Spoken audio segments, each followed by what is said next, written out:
everyone, and welcome to Cherries Red Army. I've got the team here, and I'm sure you're still all celebrating promotion back to the Premier League. I've got Aaron, John, Steve. How you all doing, guys? Yeah, well, good, mate. Still loving it. And this is one of our videos. As the season's ended, we're going to take a look at those players, give them a season rating. We're going to do it in a tier maker format. We've found a tier list in there. It's sort of going to work. It's got a lot of players in there, including some youth ones. But what we've done is we've put not fair to judge for them and focus on those players that have contributed massively in this promotion season for AFC Bournemouth. Thank you to everyone who subscribed to Cherries Red Army. We are 4 away from 1,000. Can we do it very, very soon? Hit subscribe if you're new to the channel. If you enjoy this video, also hit the like button. If you weren't able to watch this video when we maybe will premiere it, do let us know your thoughts in the comments. If we're premiering this video, then let us know your thoughts in the chat, because live chat is open and you can interact with us. So as easy as that, guys, I'm going to give you a player each. I'm going to give you a banner at the bottom, which will give you some stats. You're going to tell me a brief summary of that player. You're going to give them a rating out of 10, and then they'll fall into a category. 10 out of 10 will be on another level. Consistently good will be a rating between 7 and 9. Average is 4 to 6. Below average, 1 to 3. And not fair to judge, the players are in there. Simple as that, guys. Happy with that? Yeah. Let's do it then. So let's go to the first player coming to you, Aaron. It's our goalkeeper. He picked up a lot of awards on that final day of the season. It's Mark Travers. Over to you. Give us a season rating for Mark Travers. What category is he going into?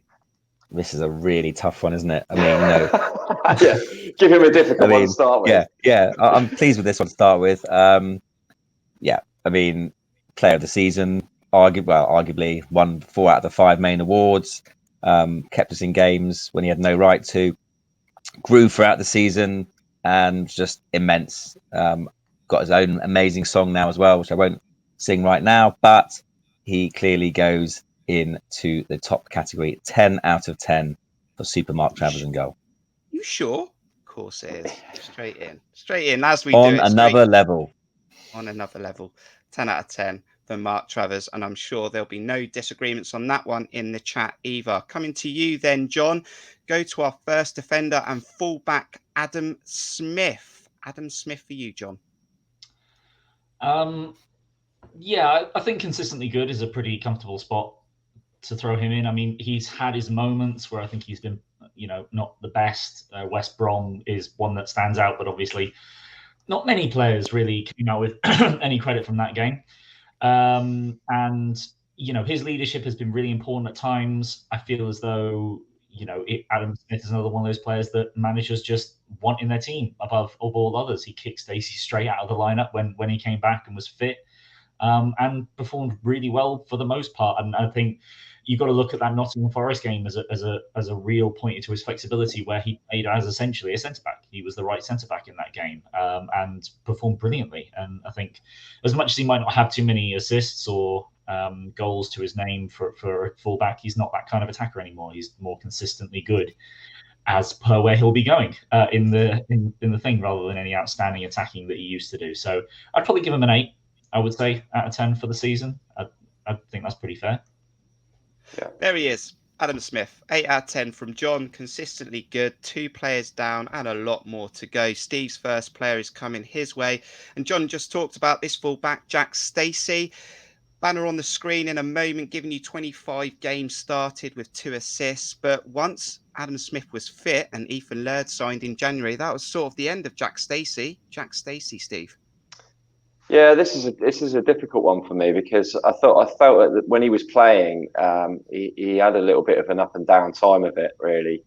Certain games he performed very, very well. And then we see other games where he'd have a bit of an absolute shocker. Middlesbrough away springs to mind. I can't remember what the game was at home where the Lerma sending off. Coventry. Was it Coventry? Derby away, not Middlesbrough away, wasn't it? Yeah, sorry, my mistake. But yeah, and like John said, as soon as Adam Smith became fit again, he was out of the team, and you could see why, because he wasn't consistent enough. But there is a player in there, and it's a shame he hasn't been able to blossom fully with us as we thought he would do. So I'm going to go with this one, what was the category underneath? What do we have? I'll go for an average for Stacey.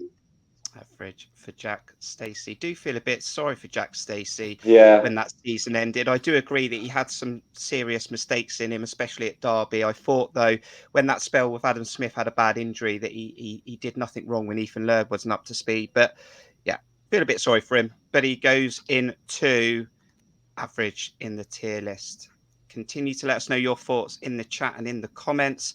And I'm going to take the next one, which is Ethan Laird. Signed from Swansea. Was really looking forward to this signing.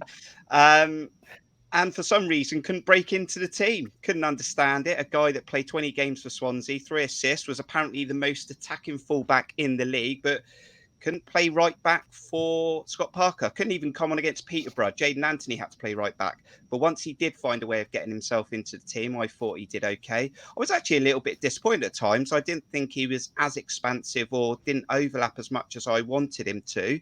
But he was okay. I mean, I don't know if anyone wants to disagree with that.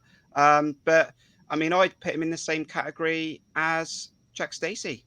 It's a difficult one, isn't it? Because we didn't really see enough of him, really, did we? And what we did see was spits and spots of him, and he came with a big hype from Swansea, and unfortunately, we just, for whatever reasons, we were told it wasn't up to speed. But I find that a bit of a wishy-washy excuse, personally. There was something else afoot there, I think. But I think it would have been good to see him have a good run of games, which exactly that. Yeah, but also from the videos afterwards, he's looked like a really, really big character. Surprisingly, for someone who hasn't played much, he looks like a real central character. And we're changing him, so obviously had a good effect. He's in average for me, though. I think he is the youngest player at the club now signed on, but yeah, in there. So coming back to you, Aaron, and I did give you a very good player to start with, so I'm going to give you someone different. I'm going to give you Leif Davis, 22, 12 league games started 7, 1 assist, and there were more games he potentially could have played, but we had Smith at left back, and we even had Robbie Brady in there, but doesn't look like we're going to exercise a deal to sign him permanently. No, another difficult one, because I think when he came in, when he was brought in or first out, he was going to be the regular left back. And Jay-Z started the season, and the rest is history, as I'm sure we'll come on to later on with Jay-Z. And then we signed Robbie Brady, and Leif Davis showed promises of what he can do. I think that obviously that Swansea game comes to mind, when after a slightly dodgy start against Ethan Laird, ironically, he blossomed, and he showed what he can do. He was up and down that wing, bombing down, assisting for one of the goals of the season for Dom. But again, he didn't have a fair run of games, wasn't consistent enough in his games. He wasn't really at the top level every time he played. So it's probably a bit hard to judge, but I would say probably average as well. I mean, not a 4. I wouldn't say a 4. I think, probably a 5 or a 6, I'd say, because he was, slightly above average when he did play, but he wasn't enough to be consistently good, clearly. Okay. We'll put Leif Davis in average, and I'll just also give a 6 for Ethan Laird to give a season rating. Coming back to you then, John, and we're going to mix it up a little bit and give you Jordan Zamora, someone who very much has developed into a wonderful left back, and very interesting to see what he can deliver in the Premier League. Jordan Zamora, John. Average next. No, it's 10. I think I really like. There's ways to criticize Zamora in some of the things that he's done, but really, like, when you consider where we expected him to be at the start of the season as an option at left back, as someone that would start, then Smith gets fit or Stacey gets fit, someone else gets brought in, they'll go past him, and he'll get the odd game here and there like he did last season. And in the end, he's been like provably the most influential player in the Championship this season. Like, he has won more. His points per game is better than any other player in the league. It shows how important he's been to us and how good he's been. And I mean, I could wax lyrical about him for ages, but we'll just put him number 10 because we've got other people to get to. On another level, Jordan Zamora joins Mark Travers right at the top. I've got to do it to you, Steve. I'm sorry. Go on, then. This is designed and perfectly set up right for you. It's our captain, Lloyd Kelly. Has taken some criticism for parts of his game throughout the season. I thought he was absolutely brilliant in the 2 games, 3 games at the back end of the season when we most needed him. I'm sure you're going to back that up. But Lloyd Kelly over a season, please. Yeah, absolutely. I do back that up. I thought he's to the tail end of the season. He actually stood up and was counted and was phenomenal in quite a few matches. It's just a shame that he hadn't been that consistent over the course of the season. But looking back on it, in retrospect, he, like I have done, I was a bit harsh on him and maybe a bit too harsh because he had taken on a big mantle in his, in becoming the captain, coming his first full season at centre back. It's a lot to take on. He's still a young lad. So there's a lot of good things to come, in my opinion, from Lloyd Kelly. There's things to work on, definitely. But over the course of the season, I would say he's probably a 7, I would say, for me, 7 or an 8. So in that category, just under the top.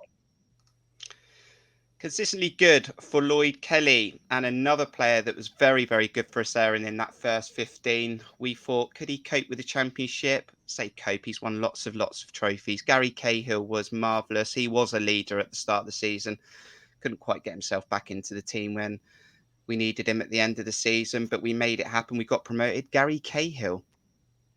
Yeah, it's a really funny one, isn't it? Because it's like 2 halves of the season. When we were reviewing the whole season, he hardly played in the second half. When we signed him, I think a lot of people potentially raised an eyebrow about his age. Could he cope with the rigors of the Championship? But for all of us to see in that first half of the season, his experience, his leadership, reading of the game was absolutely outstanding. And I think, we looked so good at the back. I think that first run of 15 games, he was so important in that. And I can think back to so many, certainly away performances where he was just immense for us, heading everything out. And then he got an injury at Millwall, and was never the same since. And I'm not sure if he ever fully recovered from that or not. There were people crying for him to be, when we went through our stuttering spell, should I say, people asking for him to come back into the team. So I've got a real fondness for Gary Cahill. I think he's been a real influence. Now, hopefully in the second half of the season, he was an influence in the dressing room as well. I'm sure he was, and on the training pitch. So it's the second half of the season, he's hardly played. So it's not going to judge him on that. So I'm going to have to say he's in the consistently good category when he did play. He did have an error or two in him, so I wouldn't put him up as a 9, but he's at least a 7 for me when he played, and the influence he's had on the season as a whole. And as I said, that start that we had, I can't put him in anything less than that. And I hope fans, and I'm sure they do, remember how good he was in that unbeaten 15 and not sort of the struggles he had after Millwall and got sent off at Barnsley, because I think he was fantastic in that first quarter of the season. John, going to give you an interesting player. He only played 3 games, but he did have a major impact when we were trying to build a squad of 28, and that's Zeno Ibsen Rossi. And if I'm right, I think you have got a sort of a soft touch for this sort of player, and maybe he could be a great player in time. Yeah, it was an interesting one, because obviously I was more aware of him just because of the fact that he was one of the youth players that went on loan last season. He went to Kilmarnock and was Kilmarnock, wasn't it? Yeah, it was. Yeah, he had a decent time. He was playing right back occasionally, and for a player of that size, you might have thought he'd come and be the next Simon Francis for us if he's playing at right back at 6'8" or whatever it is. No, 6'3" or 2, but he looked massive on the pitch because of his afro. But it was just confidence on the ball was just the impressive thing for us when he came into the team as a centre-back, which you have to do when we were playing in the way we were. And just the fact that he was part of that unbeaten run at the start of the season, just really impressed with what he was doing in the team. It's because it was so long ago, it's difficult to remember too much of how he played. He did make couple mistakes against Blackpool, obviously for the penalty, and he wasn't perfect by any means, but I'm pretty sure it was against Birmingham. I think he had the most passes of any player in any game this season. I want to say, or possibly even highest passing accuracy. Was that his assist as well, wasn't it? Birmingham. It was. Birmingham was his assist as well for that wonderful set play. I'd probably put him in a 7. I think I'd say, because obviously, he will have made his mistakes and he's still very young. But when you compare to what we expected him to do and how we expected him to perform, he outperformed our expectations, definitely. And I think I'm hoping that he has had a successful loan spell, probably does go out on loan again next season if he's got more than a year left on the contract. And I'm expecting him to at least, be be a half decent Football League player as he grows and gets more experience. Rossi, 7 out of 10 from John, goes into consistently good for his spell early on in the season. Another interesting player coming up, Steve, who's always given his all. He had a terrible moment at Brentford in the playoff second leg, and you thought that could hurt a player and that could destroy his whole career. To be fair to Chris Mepham, I think when he's been called upon this season, he's done very, very well. Yeah, I mean, I can't think of him putting a foot wrong this season, but then it's a bit few and far between the times we've seen him on the pitch. He's done everything he's been asked of this season. He's played right back for us early on in the season. He's stepped in whenever Scott's reverted back to a back five or something late on in a game. He's been the epitome of consistency this season, but he just hasn't had the game time, which is a shame because at the end of the day, he's a Welsh international. He's a decent player, especially at championship level. Yeah, it's a difficult one to grade this, but I'd have to put him probably average, I would say, just because purely for the game time. He hasn't really done a lot wrong, but hasn't really shown us much either. Yeah, so what's that for? Let's give him a 5, bang in the middle. Bang in the middle. 5 out of 10 for Chris Mepham. I'm going to have a go because I think I missed myself out last You did, time. yeah. I'm going to bring this player into play. A free transfer, an absolute wicked left foot in his career. Robbie Brady, I thought it was a really, really shrewd signing. I've got games started down there. Haven't actually filled in that box, but never mind. Scorer of the week, none. But he's had 6 league games. I think he's only started 1 or 2. I always worried whether he would have the fitness. He couldn't seem to get fit. We always heard from Scott Parker that he was on the turf. But he did turn up and he did whip in an absolute blinding cross for Dom Solanke to get a header at Swansea, and then Kiefer Moore reacted to the rebound. And that's probably why Scott Parker brought Robbie Brady in. Look, moments were few and far between for Robbie Brady, but he did give us a moment that gave us a chance to save that promotion season, shall we say. I mean, I'm going to put him straight in, though, guys. I'm going to put him in average as well. I think, again, over the season, I can't put him in below average because he did do that moment at Swansea, and that was a massive moment, but I can't give him any more than that. So I'm going to put Robbie Brady in average. No one coming back, so we'll take that. Back to centre-backs then, Aaron, and someone that came in from Liverpool, and that probably saw the end of Gary Cahill as a starter, was Nat Phillips. We saw enough of him in his time at Liverpool last season, and we thought that we're getting a strong player here. I think it was very split between the fans when I was speaking to them at Dean Court. Some were like, sign him, some were like, I'm not sure. I mean, Nat Phillips again came good, especially against Forest. For you, Nat Phillips? Yeah, big fan of him. I think it took a bit of time for him to grow into it. Obviously, when you come into a new defence, he pretty much started as soon as he came in and never looked back. And there were a couple of shaky moments. His distribution improved, certainly, as we went on. There were some games I can remember early on where he gave the ball away and was a bit sloppy. But one thing he never did was shirk a challenge. He was brilliant aerially, put his body on the line. And it's a sort of centre-back that we kind of need to complement a bit more of a cultured centre-back like Lloyd Kelly with a bit of pace. So he's certainly not the finished article. I wouldn't say he's like Premier League ready, but I think I personally would sign him if we got a chance, or certainly extend the loan at least, because he has got experience in the Premier League, and we're going to be short of centre backs by all accounts. So yeah, and again, it grew as the season went on, and towards the end again was immense in those clean sheets against Forest, obviously Blackburn. I can think of other ones as well, and actually against Blackburn, drove out with the ball and played the ball through to Phil to head on to Dom. So it was also quite key in switching the play. And I think we saw quite a lot of that with those long diagonal passes. So I would say for Nat Phillips, consistently good generally. Maybe more a 7 or an 8 rather than a 9. So yeah, but certainly I would say consistently good, and the impact he had. And look, he was part of a defence which had a lot of clean sheets. Sounds like your type of defender, Steve.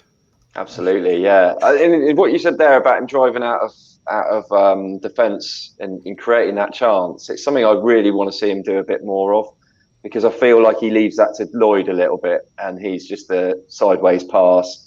He's the in-between man from getting it wide or getting it back to Lloyd. But when he did do it, picked out a lovely pass to Phil and the cushioned header, and we were in, and it was that simple. So I'd like to see a bit more of that from him. John, yes or no? Would you re-sign Nat Phillips if you had the opportunity? Yeah, I would. And I think partly because I think Mepham's probably going to be going because he needs game time to get in the Wales squad. But also, actually passing numbers, certainly not too long before the end of the season, were roughly comparable in certain percentage between him and Lloyd Kelly, although it doesn't tell you distance. But he got better at progressing passing through the game. And if you have both centre-backs that can do that, when teams clearly were leaving it to Phillips and closing down Kelly, and he was able to pull off that, that assist for that pass to Billing to flick on, you want to see that. And you need defensive partnerships. There's, playing in defence, you want to know what your other centre-back partner's doing. You want to have that relationship, and maintaining that into the Prem, I think would be a really sensible thing to do. It's a discussion. It's a discussion for another day. As you say, we'd like to let Meps go, which is a shame, and Gary Cahill would like to be released, and James Hill will likely go on loan. So, we're then left with Lloyd and Nat Phillips at the moment, and obviously we'll buy other centre backs in. The question is, are they going to be first choice centre backs, and then will Phillips stick around? But you lucky thing, Phillips. You got compliments from all of the team on this tier list. Straight in at consistently good. Back to you then, John. We're going to move into midfield now and go to. Oh, I love this guy. If I could party with one of the players, it'd be Ben Pearson. Ben Pearson, 27 years of age, 23 games. Look, he didn't play a major role, but he was always there when called upon. And you've got to love Ben Pearson, John. Yeah, you do, Piero, and you got to love that celebration after the Blackpool win. Clearly, obviously, an ex-Preston player, absolutely loving it, going up against his old rivals off the seaside. But I mean, God, it's almost like I put him in, not seen enough of, really, because he has, I can't believe he played in 23 games. I can barely remember almost anything that he did, because it was always seemed as though it was someone else that was either coming on or starting, and he started 8 games. That was all, must have been quite early in the season. And as you can probably tell, without really remembering too much of what he did, I'd struggle to put him in an area, maybe he was inconsistently good, but he didn't consistently get game time. So I don't think I can really legitimately say he belongs in that category. I'd have to put in average, in the same way that we put Metham in average. Because I think that's fair to compare him to Metham, because he just hasn't had the game time. Not consistently anyway. Yeah, it's not that I don't rate him. I don't think good player. Has a spot in a squad, but if I was him, I'd certainly be wondering, maybe I'd want to be out the door, because I'm clearly not favoured by this manager. I'd be gutted to see him go, but I think Premier League's going to be. You do want that kind of player in there, but it's going to be tough for him, isn't it? Okay, so that's Ben Pearson done. From Piero, Steve, to Miniesta, a player that you have got a lot of time for. Will he play a part in the Premier League? Will he go out on loan? Someone that, again, stepped up when we needed him. And I can remember, apart from the last day of the season, his last game really, before that, was away at Borough, where we lost, and he was man of the match. Gavin Kilkenny, Steve. Yeah, it's a real shame. I mean, I made this comment at the beginning of the season that, as soon as certain people come back into our side and are available to play, unfortunately, Gav was going to lose his place, and that was a shame, because he was a major part of that 15-game unbeaten run. I mean, I've said this before, but I look back at the midfield pairings, and he seemed to pop up as our most successful quite a lot.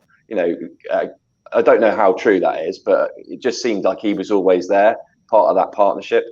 So, brilliant little player. He's akin to Lewis Cook. He's just not quite at Lewis Cook's level, I don't think. Yet.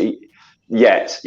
I've said this before. I hope he gets a chance in the Premier League, because I think he deserves it. But unfortunately, there's just too many people in front of him. But this season, he never put a foot wrong, I didn't think. He ran that midfield in certain games when we needed him to.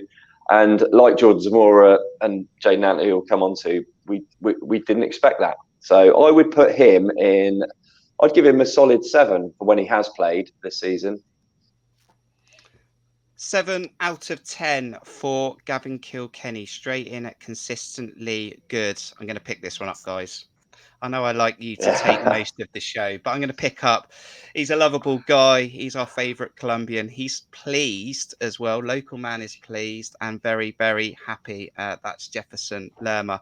Cannot even believe, guys, that we still had Jefferson Lerma in a second season of the Championship. 33 games he played. That was pretty impressive considering the FA wanted to make sure he played barely any. But look, when we look at Jefferson Lerma, we know what we normally get from him. He's someone that wears his heart on his sleeve. He'll run for every ball. He'll challenge for every ball. But when you look at Jefferson Lerma, I think he's a holding midfielder. He's had to play that role at times this season. He's had to go into a number 8 and play more advanced, like JT wanted him to play like last season. Then he fell back into holding midfielder, and then he got kicked out of that position because of a player coming up very soon in Lewis Cook. But Jefferson Lerma, regardless of what he would do anyway, I'd have to put him high in consistently good and give him a rating of 8. I could possibly give him a 9. But I am going to put Jefferson Lerma in consistently good. I'd love to give him 10, but I think that spot is designed for maybe a few of the special ones of this season. So Jefferson Lerma, unless anyone agrees, is inconsistently good. That's fair. Yeah. Right. Aaron, this is a really, really good one. Lewis Cook.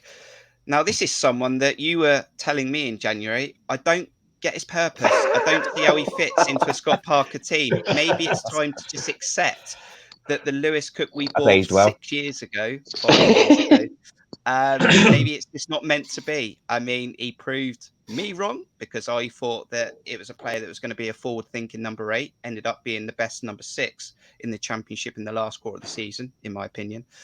Aaron, you're very much glad that Lewis Cook stayed and Scott Parker made him part of this team. Absolutely, yeah. I think when Jeff was playing that number 6 role and he wanted to shoehorn Lewis into the team after his injury, which you've got to take into account the massive injuries he's had. He just, for me, just looked like he was carrying a bit of timber. He wasn't mobile enough. He was trying to be that creative number 8, bombing up and down. He just looked a bit lost to me. And much as I was saying to you and to everyone that I just don't see the point in his team, I don't see the point of Lewis Cook. I just don't see what he's giving to this team at the moment. And it was epitomised by that Bournemouth game, which less said of that, the better. But then he went back to the position where I think we all knew is his best position. And as you say, is one of the best in the league at that and has showed Premier League class. Arguably that last run of games in the season, the last 15, whatever it was, 20 games, up there with player of the season. If he'd been like that all season, without a doubt, he'd have been challenging the other two. So I'm not going to give him on another level. I'm not going to give him 10 out of 10, even though that last sort of 10, 15 games probably merited it because you've got to look at the season as a whole. So he's going to be, for me, he's going to be an 8, 8.5, pushing even a 9. But consistently good, but just not quite that top level. But yeah, and a player who we know can do it in the Premier League, and I'm really excited to see him. Definitely. Lewis Cook, straight in at consistently good. Love it. And another player that's going to put a smile on John's face is a player that most fans wanted out the door when we got relegated from the Premier League. He turned up in the first year of the Championship with some decent numbers. That's what Eddie Howe saw when he first bought him. Could he do it again? Double, John, for Phil Billing, 10 goals, 10 assists. Yeah, I was really pushing for him to come on and get that assist in that last game to hit 10 goals, 10 assists of the season. It's funny actually because at Huddersfield, I think he really made his name as a number 6, more so as more of a deep line, kind of a deep line playmaker. Although he was liable to make mistakes as quite frequently.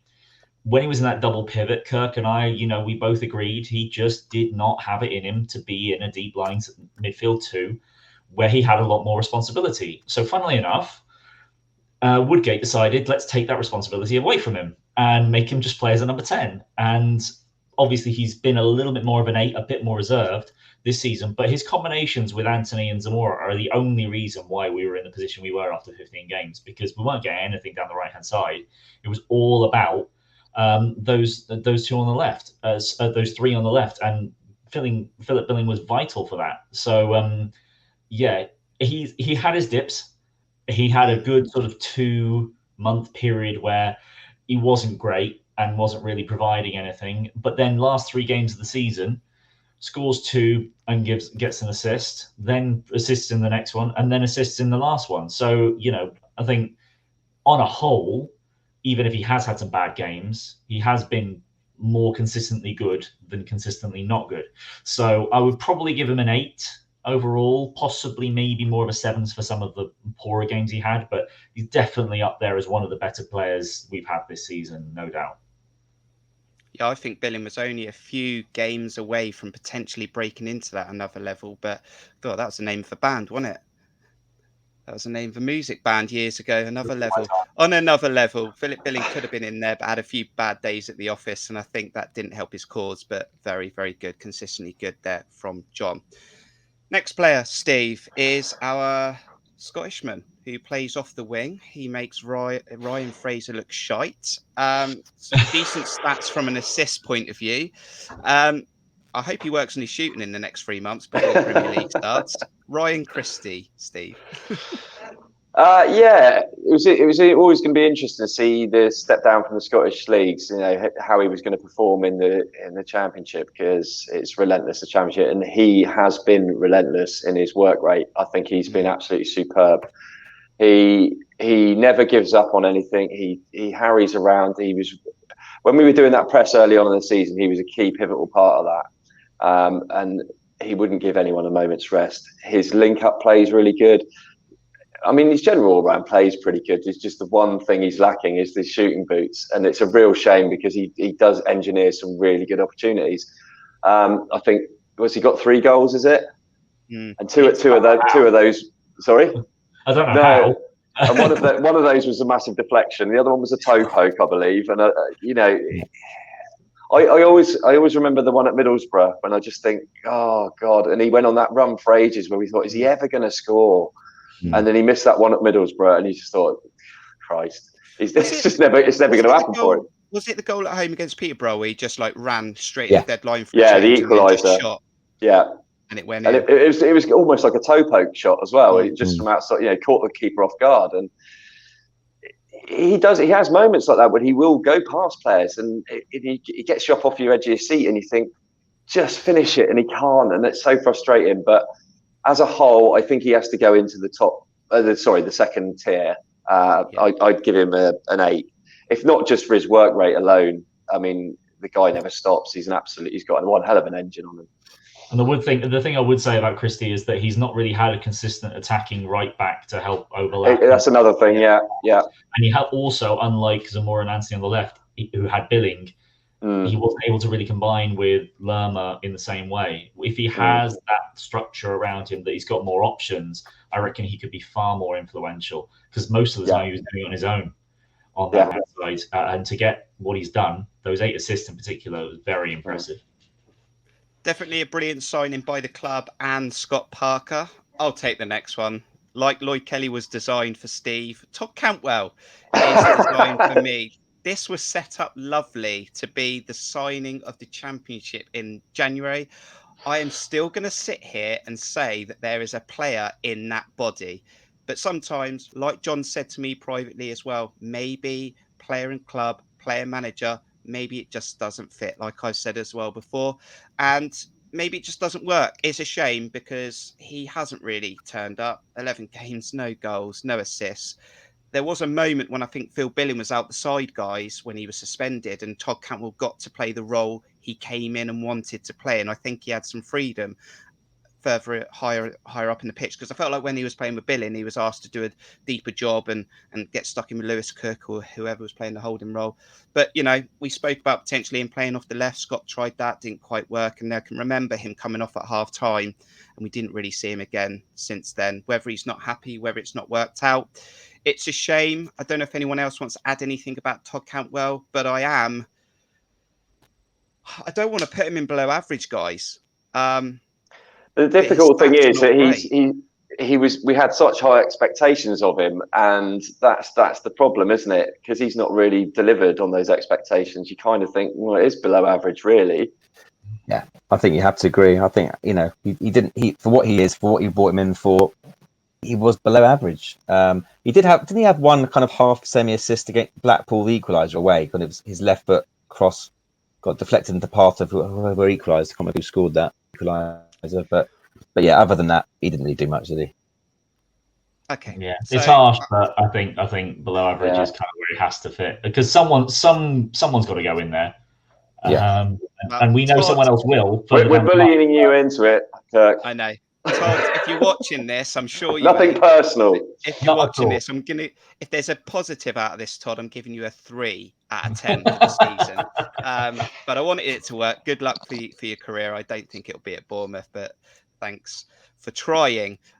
Next player on the list, Aaron, is a player that's in the hearts of AFC Bournemouth. He's given a lot of time to the club through his career, struggles to get fit, has a glass ankle or two.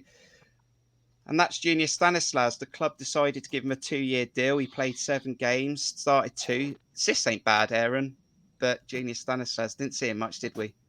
Again, it's probably one that's not really fair to judge him, because, when he did play, I mean, that last game he played against QPR showed what he can do with his crossing ability. Well, I mean, I love Junior. I'd love to see him get fit, because I still think, that there's so much quality. And ironically, actually, last season, he made the most appearances he has for a long time. So people ask him why we gave him another contract, because actually last season his numbers were quite consistent. There's no doubt if he stays fit, he can perform next season for us without any question at all. But as for this season, I mean, it's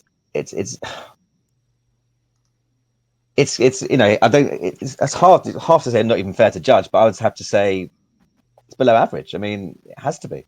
He just hasn't played enough. Or do you just say average because he hasn't played enough?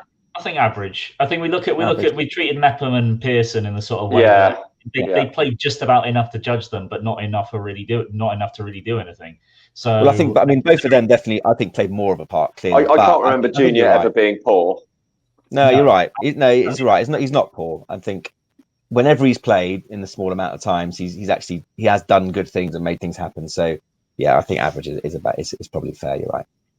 Average. That's in for Junior Stanislas. John, coming to Emi Marcondes. He scored on the opening day of the season. He thought he had scored on the last day of the season, ruled out for offside. Emi Marcondes for you.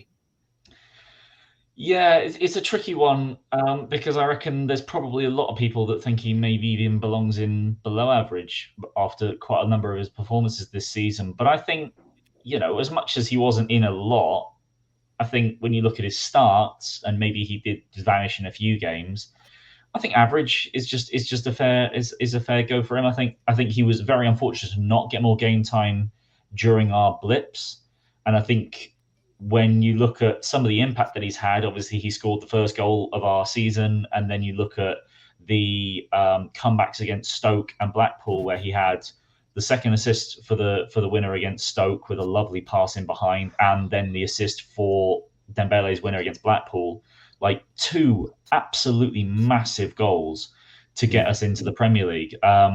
And he just didn't play enough apart from sort of towards the start of the season. So I think average is just a fair response. I mean, I'd put him probably at the top of average because of some of his impacts on the game, probably at 6. Didn't he get a hat-trick as well at Yeovil? Yeah, he got a hat-trick at Yeovil. He got a great header at Luton away as well, if you remember. So he's actually been on the pitch, his minutes on the pitch, he's actually delivered goals and assists, but it's a tough one. But definitely I'd say, definitely at the top of average. If it has to be at least a 6. I wouldn't be against someone saying he deserved a 7, but I think probably just because of his game time, I'd say a 6.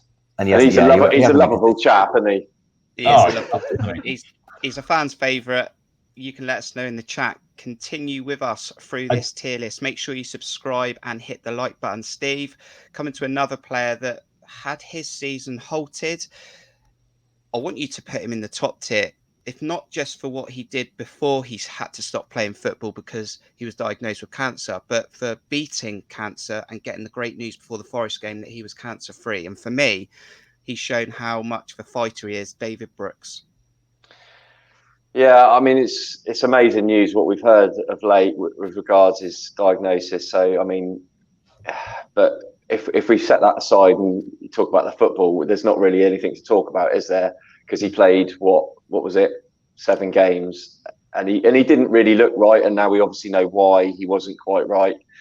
The 1 goal at Forest, though. Yeah, he did, and got sent off in the same game. So he sort of. Sorry. Yeah. And against MK Dons. Yeah. That True. was our first goal of the season. But I don't. It's either one or two for me. It's either put him in, the top bracket just for what he's had to deal with this season and what he's beaten, gotten through, or you just put him into two. You can't judge him. It's a shame because he's a wonderful player when he's at his best, and he certainly wasn't it.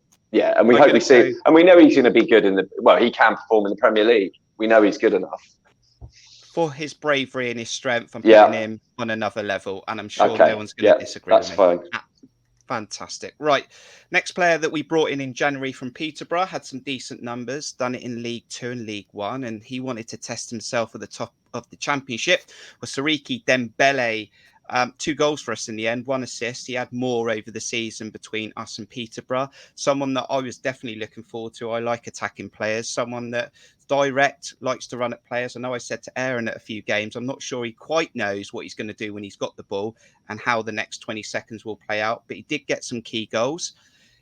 He is and has potential to do something in the Premier League. We'll have to see. It's one of those type of players. But yeah, a good signing. I think we only spent $1.5 million on him, guys, if I'm right in thinking. And someone that can definitely add value to a Premier League squad. Oh, this is difficult. Again, I might put him in average, though. A couple of goals, 1 assist. I mean, does anyone want to push back on me, put him in average and give him 6 out of 10? He's excited me every time he comes on the pitch, but he hasn't been on enough. He shows what he can do against Blackburn away and that brilliant goal against Bristol City. And he's for me, he's an option. I actually think someone who will actually flourish more in the Premier League in some respects. He gets a bit more space, which you seem to do in the Premier League, and he's got that pace about him. I think for me, it's edging between a 6 and a 7, so it could be either because he has that impact, but probably not enough. You're right. Probably average is probably just about right. Okay, I'm going to leave him in a 6. That might be a little bit too harsh, but you can let us know in the chat and the comments. John, next player on the list is a player that 22, and it's his breakthrough season to a point, starting in the team, and he blossomed with his mate Jordan Zamora down the left-hand side, and that's Jaden Anthony. 45 games in total. A bit like Billing, had his ups and downs at times, didn't turn up in certain games, but over a season, yeah. I mean, he's a decent player and someone that we hope will grow into the Premier League as well. Yeah, I think it's a difficult one, this in terms of where I put him, I suppose, because really you've got to look at what he's achieved compared to what we expected of him. Because for him to play his first proper season in football, obviously he had like half a season with Weymouth, but to do it in professional football, to miss League 2 and League 1 and start in the Championship, to perform the way he's done, and then to show off just how good he is of a player, but not only that, do such hard work to help out his teammate behind him in Zamora with his defense. He was the best tackling forward in the league for quite some time. I don't know whether he still is. I mean, you've only got to look at his goal against QPR when he Rob Dickey, Rob Dickey was getting rave reviews, and he absolutely mugged him off, and then put it past the keeper. But I think it was the second. Was it the second goal against QPR with the 1-2 again with Solanke, where he threaded it through the eye of a needle and put it right in perfect path for Solanke to just tap that into the bottom corner. And I was like, okay, no, wow, this kid really does have something in his passing game. And as much as he's maybe been a bit off at times, for what we thought we were going to see from him, and for what he's then gone on to do, to get 8 goals, 7 assists is. He's up there as one of the best young players in the league. And I'd be more inclined to put him in a 10 than I would to give him a 9. But I would be understandable because he hasn't performed, because there has been games where he hasn't performed as well. I think that's been when he's he's been outstanding often, but he has been like average at times as well. I don't think he can go in a 10. I think he's just shy of a 10. I agree with what John's saying. He has had those games, but those games sort of coincided when Jay-Z wasn't there as well, which I think is a bit of a. I don't really understand that fully, but it goes to show you their relation. Yeah, he needs to be able to play without him behind him, or play to that level, should I say? Should we go with I'd go John? Consistently good, personally. Yeah, consistently good is fine. We persuaded John. Well, we want you in number 10, though, Jaden Anthony. Don't take it the wrong way. It's a 9, though. Inconsistently good. Right, guys, we've got 4 players left. I'm going to take this one and then I'll come back to Steve and we'll go the other way round to finish off. I'll just get this one out the way because it shouldn't take too long. A player that we brought in, he'd had a spell at Lincoln City on loan. And Morgan we thought this had got Rogers. potential.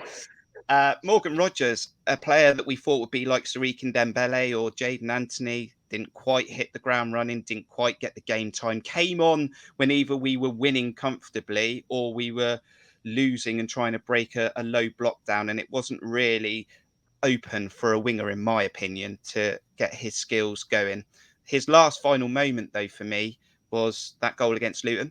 We lost the game in the end, but he scored the goal and we had a chance of getting back in the game and getting something from that game. His next best moment was picking up his medal on the last day of the season against Millwall. Apart from that, it didn't quite work out. I do worry that we've hurt a bit of a relationship between us and Man City, but unfortunately, that's how it goes sometimes. And he's going straight in, 2 out of 10, below average. Oh, sorry, Morgan. That's 2 in a row you stuck in there. For me. I know. I'm so sorry about that. Right, we've got 3 left. I'm coming to you, Steve, first. We'll go the other way round. From Cardiff City, broke his foot after 5 minutes coming off the bench, but he scored 4 goals, only playing really 4 games, and 4 massive goals, by the way. Keep for more, Steve.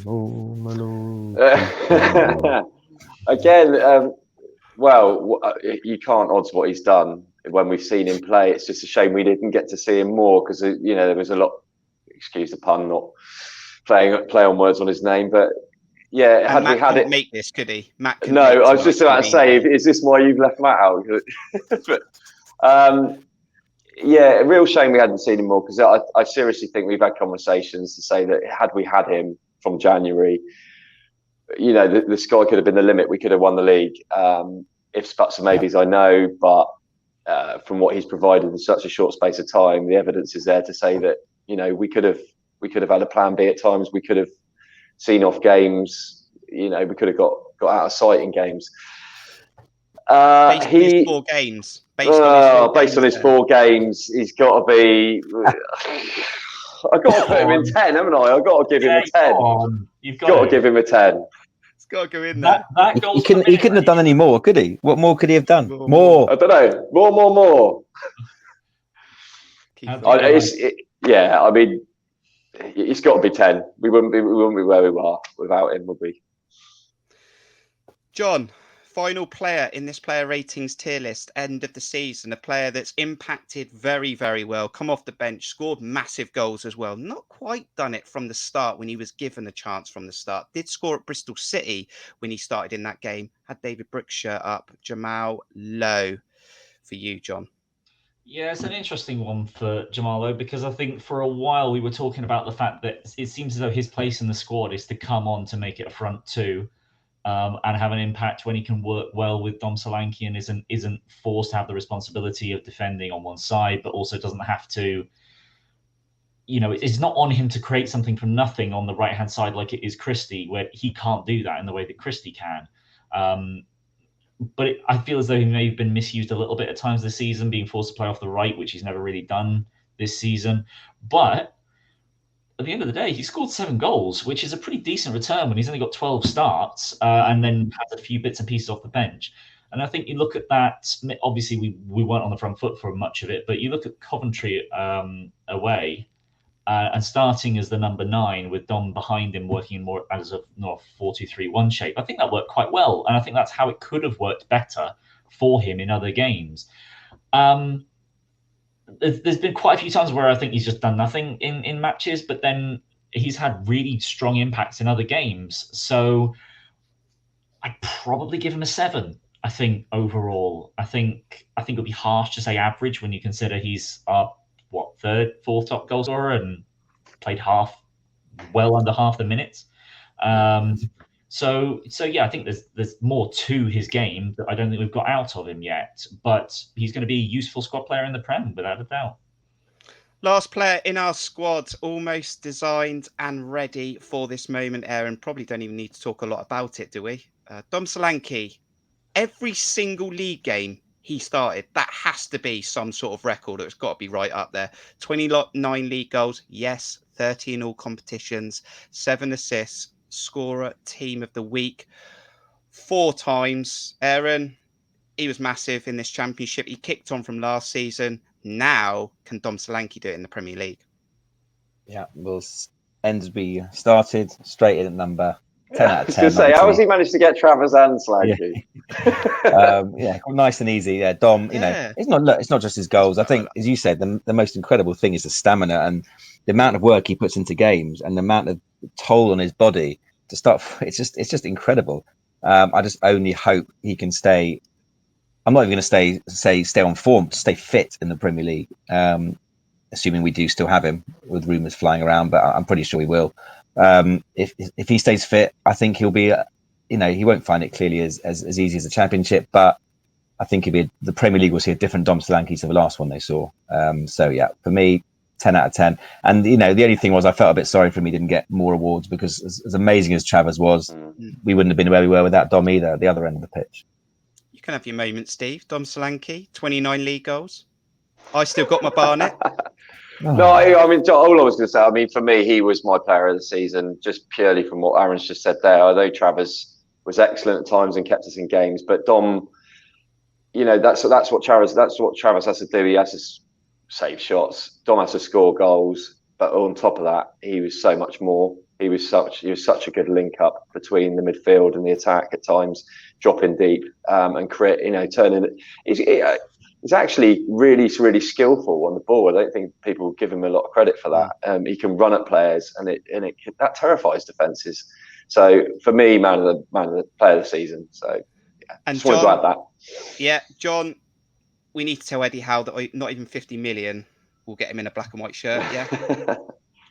Yeah. What is the hearing on 38.5 million? Yeah, need to double that, I think. At this rate, I think. Yeah, he's blown everyone out of the water in terms of what we thought he could do, and was very unfortunate to not hit 30 at least this season. And he's right up there, just like Mitrovic, in the amount of big chances he's missed as well. I'm sure it's some of the ones that like the header against Derby or other ones where you wonder how he's missed that are probably the things that keep him up at night, rather than the other fantastic goals that he scored. And that just shows there's more to come from him, despite being the 4th highest Championship goal scorer in history. So yeah, he's been incredible, and at least double figures from this season, I'm hoping, and in the Prem, and hoping we can continue to rely on him, and he doesn't pull a Callum Wilson on us away at Stoke. There it is. There is our end of season player ratings for the 2021-2022 promotion AFC Bournemouth side. We hope you've agreed with most of them. We're open for you to disagree with any in the comments, and you've been able to interact with us on this show. And we will still probably do a couple more videos before we close the season out, before we start a fresh season, where we will be looking at transfer news and preparing for the new season. Finally, guys, just going around the room, just want a number. Would you give Scott Parker a rating? I mean, I'll give him an 8 out of 10. Aaron? Yeah, I think so. I think, look, we all had our moments during the season, but he fulfilled the remit. We turned up when we needed to. It was least defeats, least goals conceded. And, those team talks which have come to light have definitely notched him up. So, yeah, I'll give him an 8. Just a rating then, John, for Scott Parker. Yeah, I think I'll just go with Aaron with an 8. I think that's fair. After some of the after some of what we said about him when we were in our slump, I think 8 is fair. You're not going to take us under 80, Steve, for now.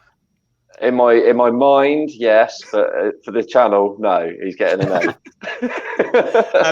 Very, very quickly, Steve. I know you've told us all season.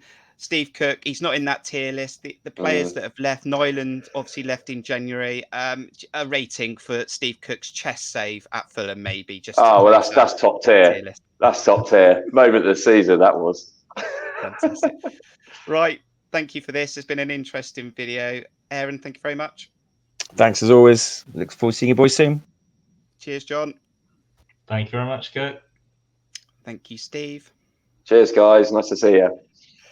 Thank you to you who've been able to watch this video live or watched it back after it's aired. Thank you to our Cherries Red Army supporter members. Subscribe if you're new to Cherries Red Army. 4 away from 1,000. Also hit the like button. And we'll see you on the next video. All together, guys. Up the cherries.